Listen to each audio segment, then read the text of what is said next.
Okay guys, welcome to the session. Let's start our session now.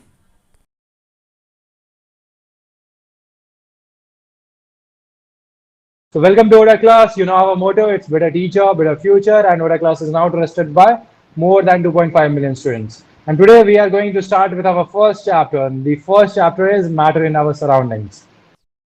And also in the first chapter, we are going to start with particle nature of matter. So first we'll understand what is this matter, and then what is this particle nature, what are the different characteristics of matter, right? Sorry, so these are the things we are going to be understanding here. Now, let me introduce myself first. I'm Himanshu Kumar. You can also call me Prince Sir, and I'm your master teacher of chemistry. I have done my chemical engineering from NIT Calicut. I have over 5 years of teaching experience, and in these 5 years, I have taught over 5,000 students. Now, people, these are your awesome academic mentors who are going to be taking care of all of you. So, Rajat sir, this is his number. Then Daksh sir, this is his number. Prakash sir is here. This is his number, right? All these awesome academic mentors are going to be taking care of all of you all the time, right? So, be connected with them, and whatever doubts you are having, feel free to ask them. Okay? Now, what is today's class content? What we are going to study in today's class? So as I told you, first of all, it is very important to understand what is matter, because until and unless you understand what is matter, how can you read the chapter called matter in surroundings, right? So you need to understand that what is matter, and then only we can understand what is matter in our surrounding. Then we will understand the particle nature of matter. When we go deep inside the matter, what do we see? What do we observe? And why the particles are behaving in different ways, right? So all those things we will be covering. And then characteristics of matter particles. Means the particles attract each other or repel each other. Do they have space in between them or not? Right? And are they continuously moving or not? So these things we will be answering in today's class, right? So stay tuned, guys. Everyone needs to be focused in today's class, and then only you will be able to understand everything. And here is some in lottery coins from my side, right? So that we can start the lecture on a good note, right? So let's get started here.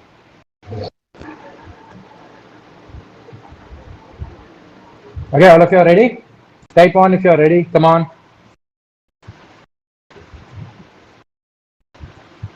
Come on.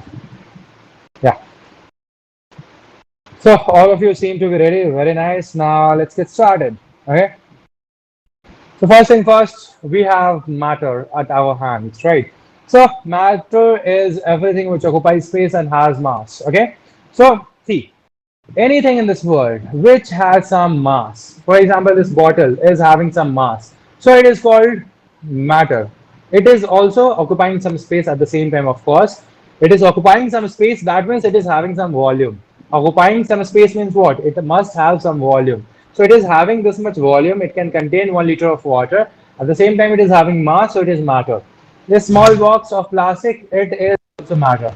Why this is matter? Because again, this is heavy, it has some weight, it has some volume as well. So of course it is going to be what? It is going to be matter. So everything in this world which has mass and volume. Volume means it can occupy space, right? That is going to be called matter. So there is a lot of matter all around us. All around us, a lot of matter is there. Matters are basically categorized into three parts, and these three parts we will study in great detail in the next class. But in today's class, I mean to tell you that solids, liquids, and gases are the three states of matter. And your hat, your pencil, your skateboard, table, snow, apple, bicycle, computer, tree house, all these things are solids and they are matter, yes. Then milk, water and pool, drink, juice, soup, rain, drink. Then there is hot chocolate. All of these are liquid forms of matter, and of course, matter because they will have mass and they will occupy space or they will have volume, right? For example, milk you drink.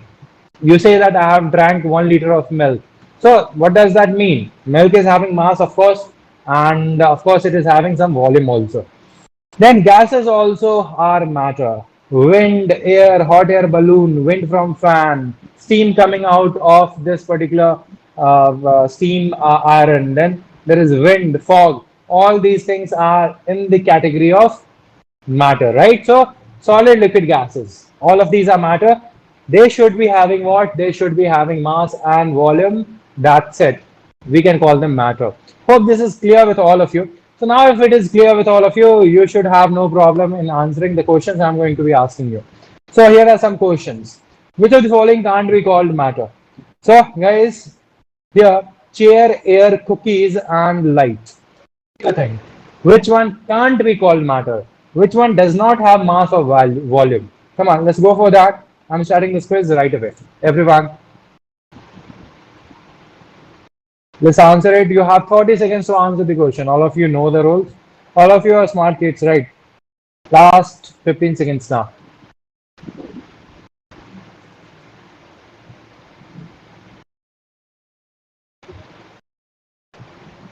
Last 5 seconds now. Come on, let's go for the answer.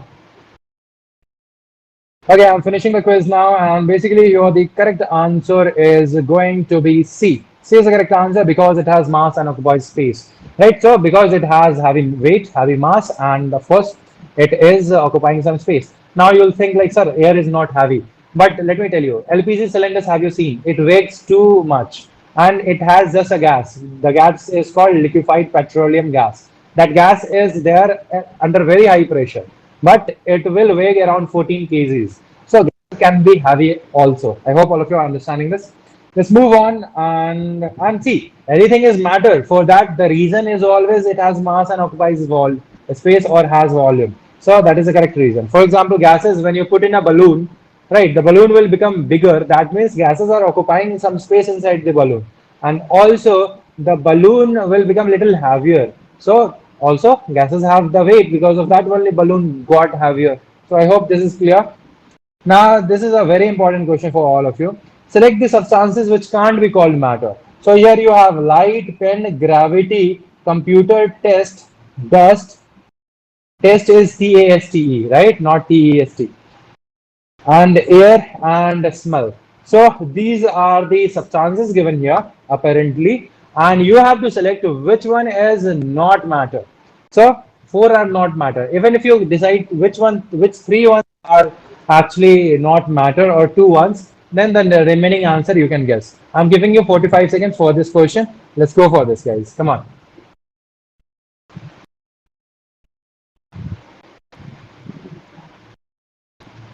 Okay, last 10 seconds.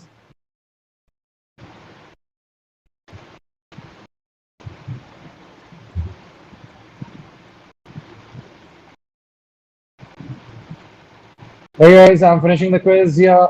Okay, sorry, my bad. I wanted to give more time, but I gave just 35 seconds, I think. But most of you are correct here. That is a surprise here. Okay, so it happens, but most of you are correct. 90% of the correct. So see here, 1, 3, 5, and 8 are the correct answers. Light. Light is not matter. I have already discussed it. Gravity is a force of attraction because of all the human beings and all other objects are sticking to this planet. But gravity is not having any mass or any volume. Taste and smell. See, if you have a cake in your hand, right? If you eat the cake, right? If you eat the cake, then you'll feel like something heavy is going down your throat. But when you just smell it, or when you just the taste which you are feeling, all that is emotion created in your brain. So taste and smell, they are not the real things. They are emotions in your brain. Emotions don't have mass or volume. So of course, taste and smell are also not matter. So 1358 are the correct answer. I explained it.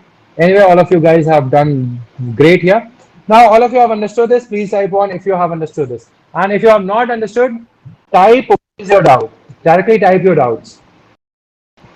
From next time, I'll just tell you to directly type your doubts. This typing one is not necessary at all. Right. So I'll just tell you to type your doubts. Just type your doubts, guys. If you have any doubts, type your doubts. Leaderboard you guys want to check so early on. So this is the leaderboard and everyone is a topper here. If you are requesting me to move on, let's move on with physical nature of matter. Okay. So when I'm talking about physical nature of matter, what I am talking is matter is made up of incredibly small particles. Okay. So you see these solids, you see these liquids, or you see these gases, right? All of them are somewhere made up of very small particles, and this picture is clearly demonstrating that. Okay, see here, there are these small particles, and all these small particles, they are doing what? They are combining together in such a way that we are forming a solid. Here the small particles are combining together in such a way that we are forming a liquid, whereas here the small particles are combining in such a way that we are having gases. Okay, so if you take a closer look with a lens on the matter, you will find out all matter is made up of very small particles. Okay, and these small particles are responsible for making matter, and these small particles can be of any type. So what type it can be, I'm going to be asking you in a question. So let's see how many of you can answer that question. Okay. So this is a tricky question, and if you can answer it, good. If you can't answer it, you'll learn something. Okay. So let's go for it, guys. Here's the question: in what form the small particles in the matter are present? So the small particles in the matter can they be present as atoms or molecules or ions or all of the above? What do you think is the correct answer here? Answer it. Come on. Dennis, answer the quiz.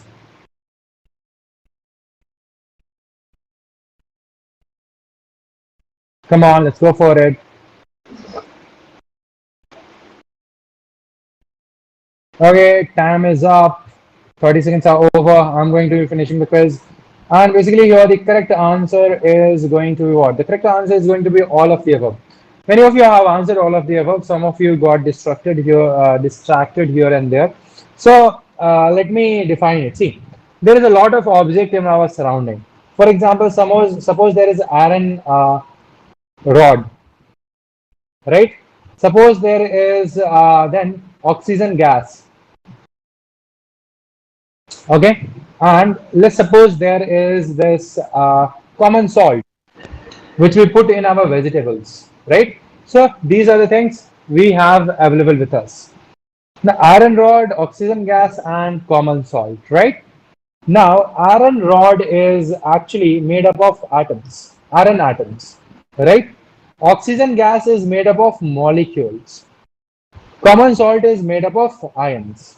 See, now I know no one will debate this that whether iron, oxygen, and common salt are matter or not. All of us have already established the fact that these are matter. And these matter can be made up of atoms, can be made up of molecules, can be made up of ions.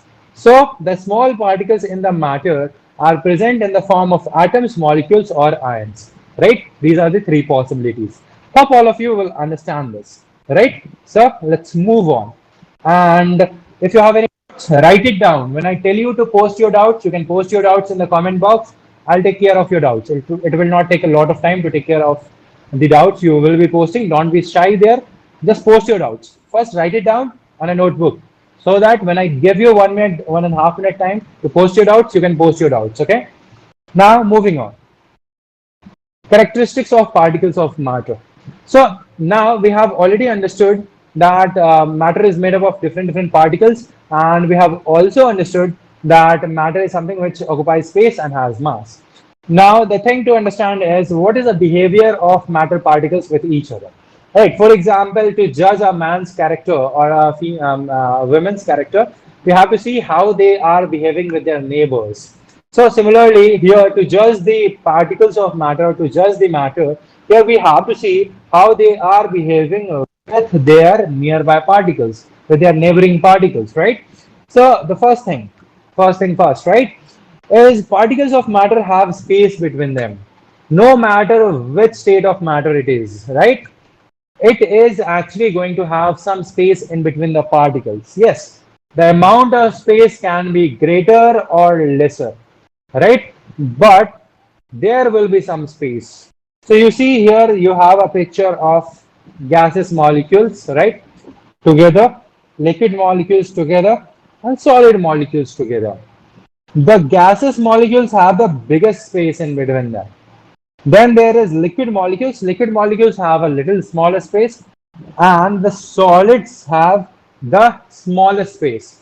So different particles have spaces between them. Remember this.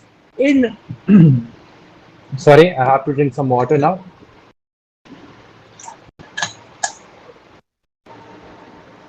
So what you have to remember that in between, two particles, there is some space, and that space is called what? That space is called this particular intermolecular space. Okay, it is called intermolecular space because it is between two molecules. Okay, intermolecular space.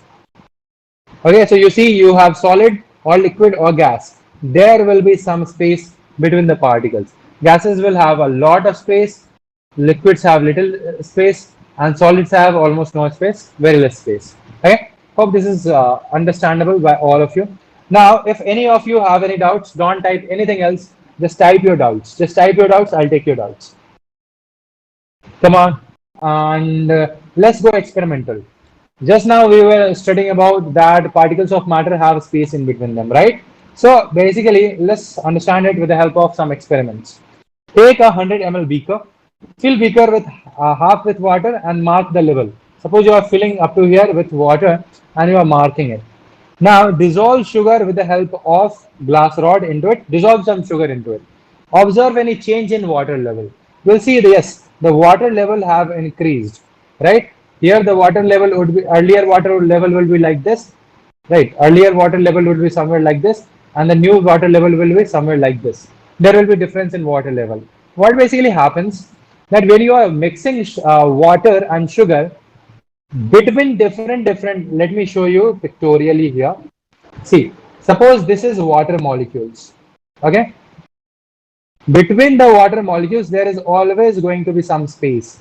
This space will be occupied by sugar, right? Suppose this is water and this is sugar. So sugar is occupying the space, and that's how sugar is dissolving into water. Okay, that's how sugar is dissolving into water. Basically, sugar is occupying the intermolecular space, and that's why the entire liquid will become little greater in a quantity because sugar has occupied the intermolecular space. So at molecular level, you are adding particles when you are dissolving things, and that's why the water level will also increase because of sugar. Hope this is clear. Now let's do. It's time to do some questions. So let's do some questions. Where does table salt go when mixed in water? So table salt is the now normal salt which we use at our homes. So where does it go when you are mixing it in water? It occupies some space randomly, precipitates at the bottom into intermolecular spaces of water. None of these. What do you think is the correct answer? Let's go for that. Come on.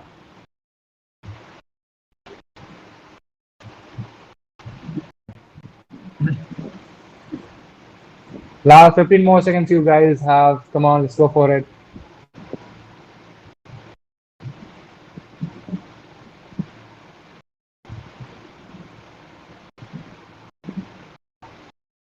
I'm finishing the quiz now. And basically, the correct answer is C. Into the intermolecular forces, spaces of water. Between water molecules, there is some space, and into that space, what will go? Water will go. Sorry, a table salt will go. I'm really sorry here. The intermolecular spaces exist inside the molecule, means this is a molecule, and inside the molecule, intermolecular space is there, or between two molecules, intermolecular space is there. Very important question. Come on, let's answer this. Let's see how many of you have understood this part.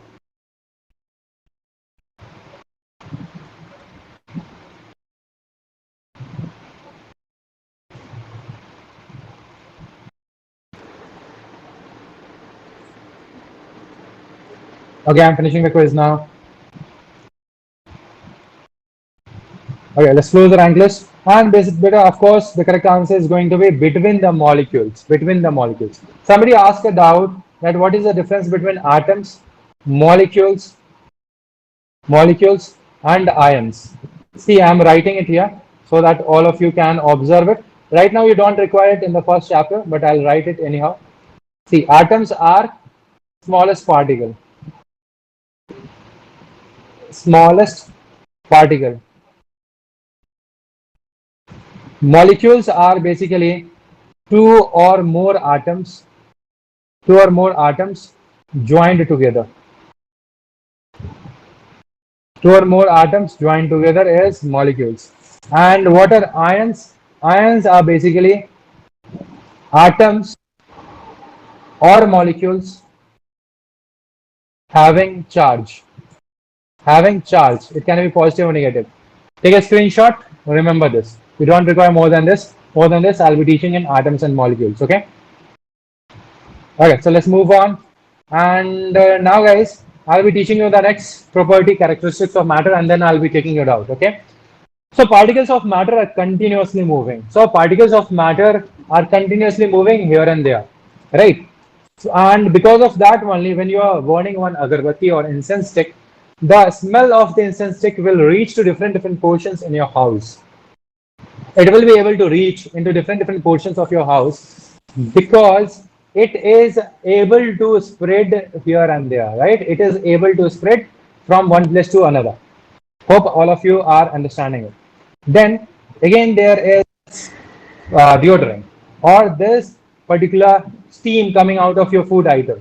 So all these things are basically matter, right? Steam is matter, smoke is matter, deodorants is matter, even the ink is matter. Ink you put in this particular glass, it is matter.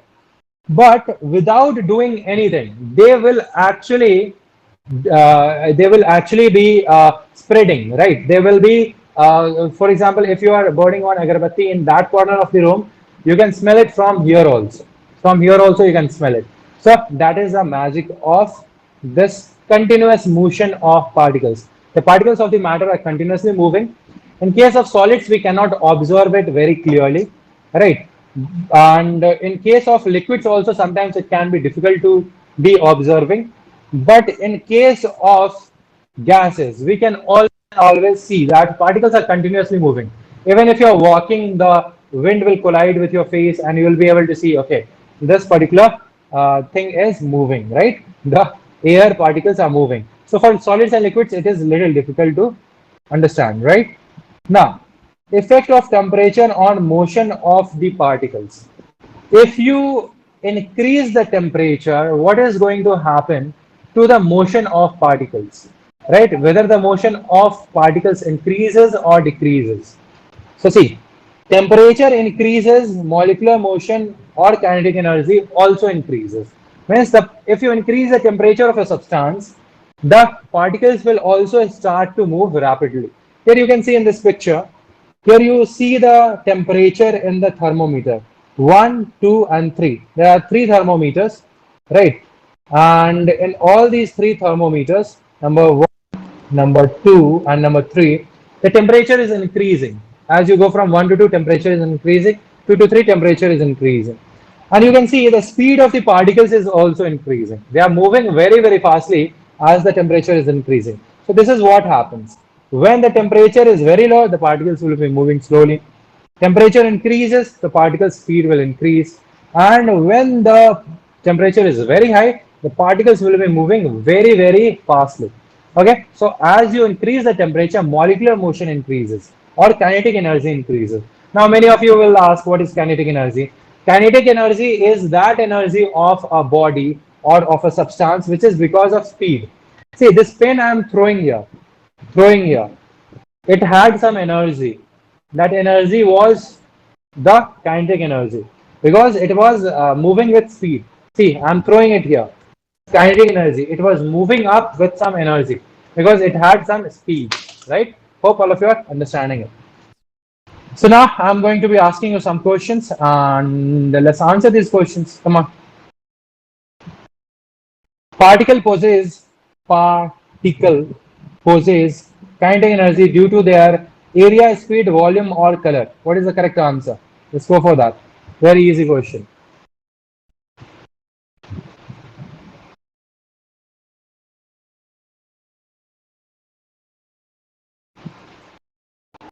Alright, finishing this quiz, and it was very easy, guys. Particles have kinetic energy because of their speed, because they are having speed. That's why they have kinetic energy. Just now I was telling you, because of motion. Motion means what? To have some speed, right? Let's do the next question.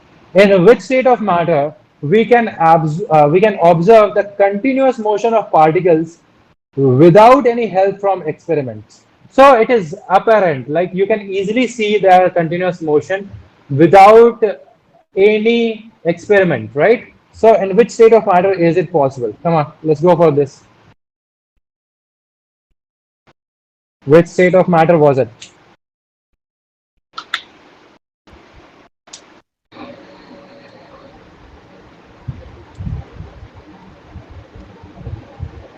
Finishing the quiz now, and basically, your the correct answer is going to be what? The correct answer is going to be C, gases. Okay. In which state of matter we can observe the continuous motion of particles without having any experiments? Gases, right? You walk around, the gases particles will collide with you. You will feel like something is moving on your face, right? And you will observe it that it is a gas, right? And it is having particle motion. The particles are moving. Next one. Due to which of the following processes we can smell deodorants from long distances? So guys, this process has a name. I just want to know how many of you know that name. Is it evaporation, vaporization, diffusion, or sublimation? It is a process where a substance moves from one places to another on the basis of concentration or amount difference. Now, this process is known as what? Come on. I think all of you have heard about it. Let's try to answer it. And it happens because of continuous motion of particles. Sir, let's answer this.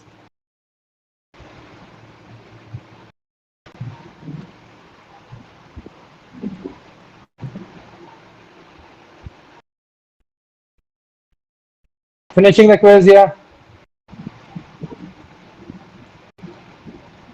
And basically, here the correct answer is going to be C, diffusion, right?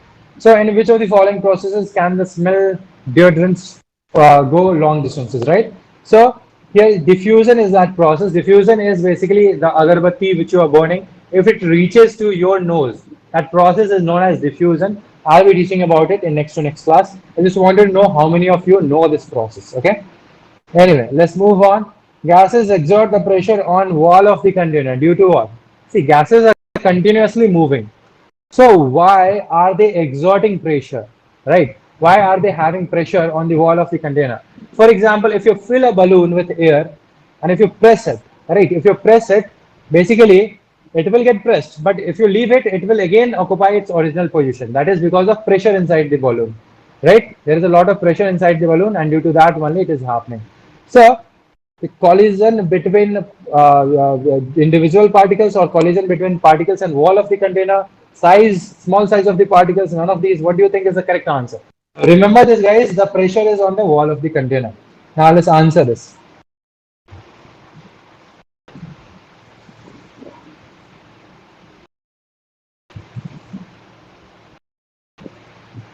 Come on.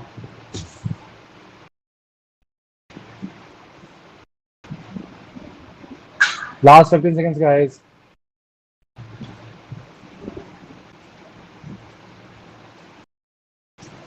Come on, come on, come on.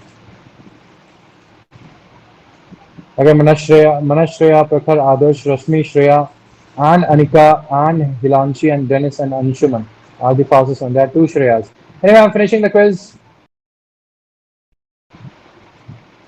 And here the correct answer is going to be collision between particles and the wall of the container. See, even in my room, there is air, and the air is continuously colliding with the wall room. And since it is continuously colliding with the wall of the room, because of that, there will be some pressure on the wall of the room right here. Okay. So similarly in balloon also, the molecules are continuously colliding with the wall of the container, and due to that only there is some pressure. Okay. Collect some points, guys. And read this question also while you're collecting your points. First, you need to understand the question. The answer is easy. The kinetic energy of water in three vessels ABC. See, there are three vessels here. Vessel number one, vessel number two, vessel number three. One, two, and three. Now, there is, okay, let's not call it one, two, and three. Let's call it A, B, and C. Now, all these have water, and water have some energy. So energy of A is greater than energy of B is greater than energy of C. And what energy it is? It is kinetic energy. Okay. And you know what? I have taught you something about kinetic energy. Temperature increases, kinetic energy also increases. I have taught you this. Now, in the question they are asking that the kinetic energy of water in three vessels A, B, C respectively is EA greater than EB greater than EC. So what will be the temperature, right, in the increasing order? If temperature is the lowest, then greater than that, then greater than that. So if EA is greater than EB is greater than EC, what is the relationship between TA, TB, and TC? Let's go for this answer. Let's go for it now. Come on. Finishing the quiz now. See guys, if the kinetic energy is high, temperature is also high. That is what you have to understand. Both go high together or both go low together. Less temperature means less kinetic energy. Less kinetic energy means less temperature. I hope you are getting it. So here EA has greatest energy, so TA is greatest temperature. EB has in between, so TB also has in between temperature. So I hope all of you are understanding it. That's why your the correct answer is going to be A. TA is greater than T. Sorry, the correct answer is not A. The correct answer is going to be B. T is greater than TB is greater than TC. That is increasing order. So I hope this is clear for all of you. Right? Let's move on. Okay. So now I want to know how many of you are clear with everything. Type 1 if you're clear. And those who are not clear, type your doubts. Type your doubts fast. I'll take your doubts. Don't worry about it. Okay, after the session only, I'll be taking your doubts, right? Let me finish the session here first. Most of you are clear, by the way. But after the session, I'll be taking the doubts, right? Kinetic energy is energy which any substance has because of its particular speed. Okay?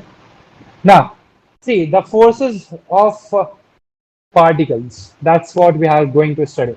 The particles of matter attract each other, right? The particles of matter have the capacity to have attraction between them. So the force of attraction between the particles of the same substance is known as cohesion.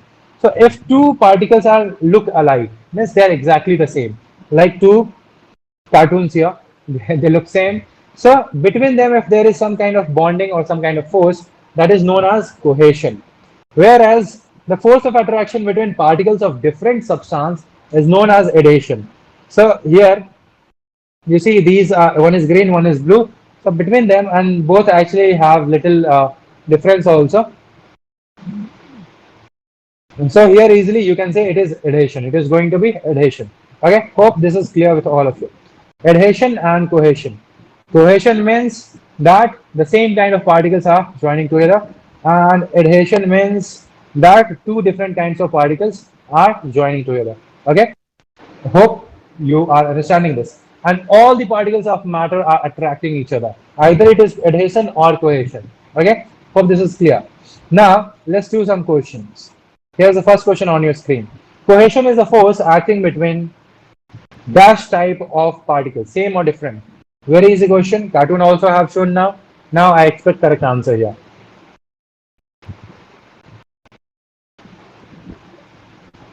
Last 10 seconds, guys.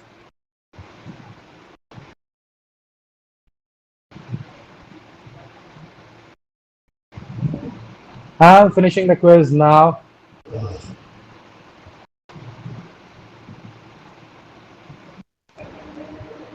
Okay. Here the correct answer is of course going to be what? The correct answer is whatever I'll not reveal, the next question will reveal that. Okay. So cohesion is a force acting between what kind of particles? You know that. Adhesion is a force acting between dash kind of particles. So what kind of particle is adhesion between? Come on, let's answer this. So this one everyone can answer. Okay, so here the correct answer is going to be different. Adhesion is a force between different types of particles. Cohesion is a force between same type of particles. Let's do the next question. And the next question is, if the rigidity of a matter is decided based upon interparticle attraction, which state of matter must have weakest interparticle attraction?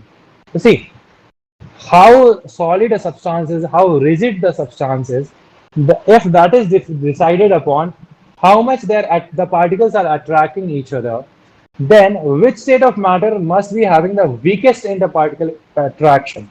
So that is the question here. What is your answer? Solids, liquids, or gases? Out of these, solids, liquids, or gases? Come on, let's go for it right now. Okay? All of you are doing great here. Last 10 seconds. And guys, don't be in a hurry just because I read the names of those people who are the fastest ones. It's just that I have to do it, right? Because they are the fastest ones. But don't feel bad. You take your time. 30 seconds. If you're solving this question in 30 seconds, you're quite smart, right?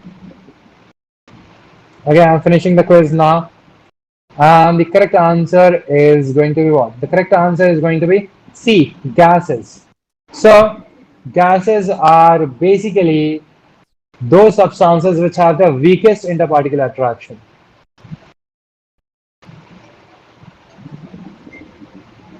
right? And most of you have answered gases, okay? Because gases are the least rigid. So, what did we study? What is matter, particle nature of matter, characteristics of matter particles? Let me give you coins, guys. Don't go without the coins. Okay, session ending points I'll be giving after that. Next class content, we'll be studying about states of matter and solids, liquids, and gases. We'll be studying about in great detail. Okay, so everything will be in a detailed manner in the next class. Okay, so thank you so much. Stay healthy and stay awesome. Post your doubts.